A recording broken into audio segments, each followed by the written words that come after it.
me share with you why I'm optimistic about buying self-storage today.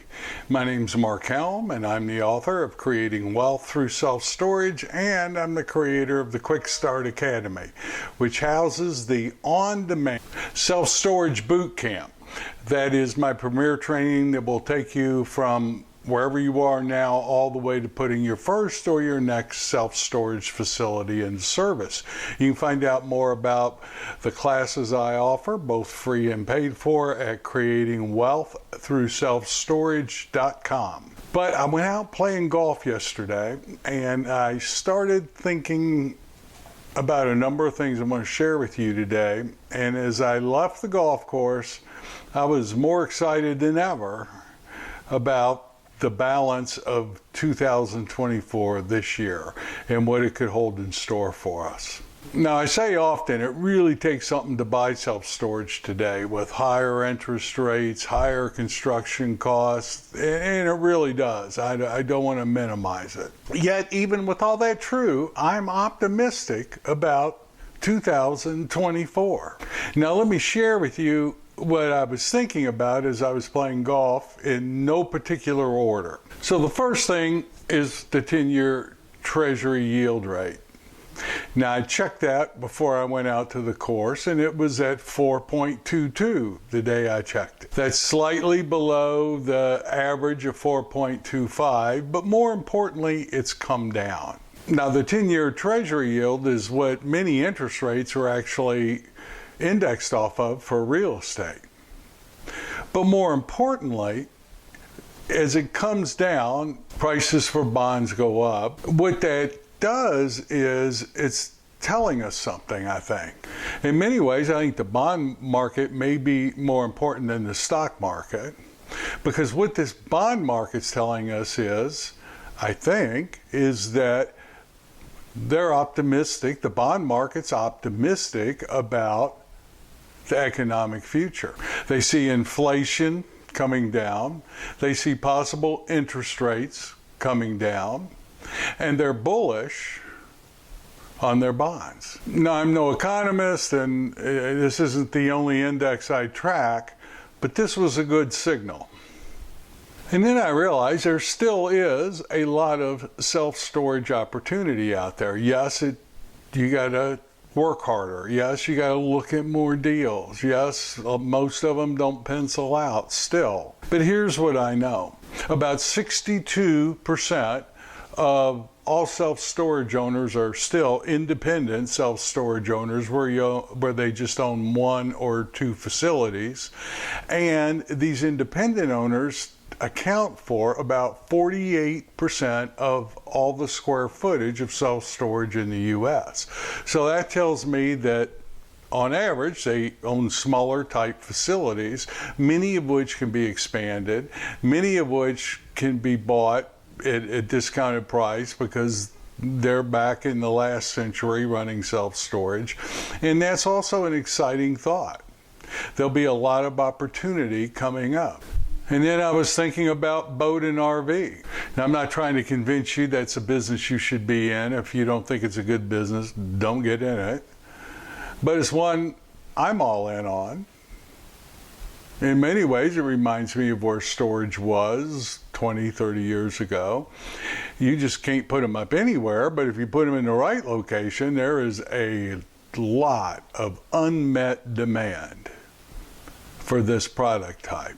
Now, I know for small players like myself, the numbers can be big on developments, even though it costs less to develop it. Usually you're dealing with large amounts of acreage, and the development costs can be a big number, I know that. But it's an exciting niche inside the niche of self-storage. Now, if you're really bored and want to see my boat and RV revelation, my aha moment about this, there'll be a link to a video I did earlier this year after coming back from the Inside Self-Storage Convention. And not only that, I was thinking about interest rates. Now, I know interest rates are high. I know it's challenging to make deals work sometimes today with the high interest rates. But it's had a positive effect in one area. So a lot of people have just gone to the sidelines and are sitting there waiting for interest rates to come down. So there's less people competing for the deals, at least the deals that I'm looking at, than there were 6 months, 12 months ago. Many people can't figure out how to make a deal work today, what an angle is to get in the self-storage business today, and I get it. And they're on the sidelines, and for many of us, that could be good. And there's a lot of development just kind of stuck in the pipeline, which is good because that reduces the current supply. And then a lot of that is also listed, which means it's still just, for the most part, stuck in the pipeline. I'm in no rush to see all that stuff kind of go through the pipeline. So higher interest rates have had some positive effects that I'm able to benefit from. Now, I know if have built a facility and the interest rates were 4.25% and you're leasing up and you're at 30%, you're 30% occupancy and your interest only period is up and your interest rates are going up, it's awful easy for me to talk about some of the positive effects of self-storage. I get it. It can be challenging depending on where you are in your project. But more people on the sideline creates less competition for at least the deals that I'm looking at. So as we do these deals, less of them, but they'll do the ones that we're doing, when interest rates do come down and all these people on the sideline come rushing back into the space, well, rather than rushing in with them, I very well plan on having assets that they could perhaps buy. I don't expect interest rates to be going down much in the next 6 months or 12 months even, but I do see a gentle slide down, let's say to the 7s or the 6s. I don't think they'll ever get back to the 4s. I don't know if I don't know that they should get back to 4% interest. But even though I've cursed very much and very often about high interest rates, there has been some benefits I've also seen for myself. And then I was thinking about how much more realistic sellers are getting today. I'm seeing a lot of listings that are unpriced, market bid. That's because agents don't necessarily know what they can get. Yes, they still might be directing the sellers towards a higher list price than, or a higher expected sale price than may be possible today. But a lot of listing agents just don't know how to price it, so it's market bid. Let the market decide. I'll get the highest bid, and then my client will either take it or not take it. I'm also seeing a lot of listings with much higher cap rates, 7, 8% year one or 9% year two. Now I know that that's not a real number. I know that it's not going to be a real 7 cap, but it sure beats the 5.45 and 6.15 caps I was seeing 12 months ago. Sellers are getting more realistic, and it's finally sunk in that with the higher interest rates, cap rates are higher. So like Public Storage said in their Q1 update to their shareholders, they see a lot of opportunities to buy in the latter half of 2024, and I would tend to agree with them. And I'm beginning to see the end of the boom day and the COVID effect on self-storage. Specifically with COVID, when COVID hit, for a couple months, nothing was happening, but then immediately storage had a very positive impact. And for a couple of years, we were losing our seasonality in self-storage. We had high occupancy rates, we had high rental rate increases, and things were moving at a phenomenal clip. I'm seeing seasonality now in our projects and the people I'm working with. In other words, in the summer and spring, move-ins tend to outpace move-outs, and in the fall and winter, very often move-outs outpace move-ins.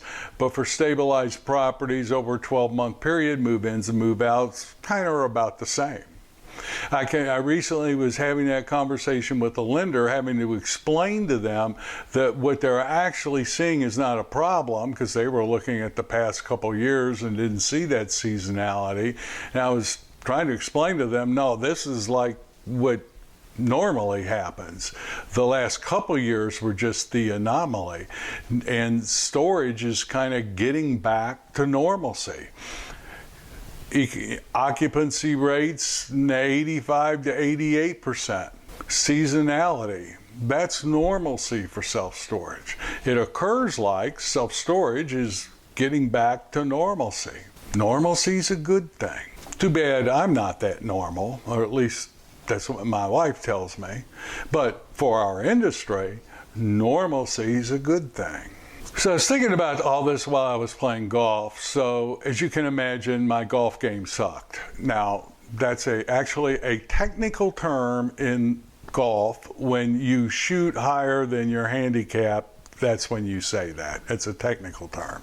So even though I did not have a good round on the golf course, I left the golf course feeling energized and excited about. And it was because I see some real opportunity coming out in 2024 for the small investor. So I thought I'd just share that with you. And next time I'm going to work more on my golf game and less on my self-storage business when I'm on the course. Thank you very much. I will talk to you next week, and I look forward to being with you then. My name's Mark Helm. I'm the author of Creating Wealth Through Self-Storage. See you then.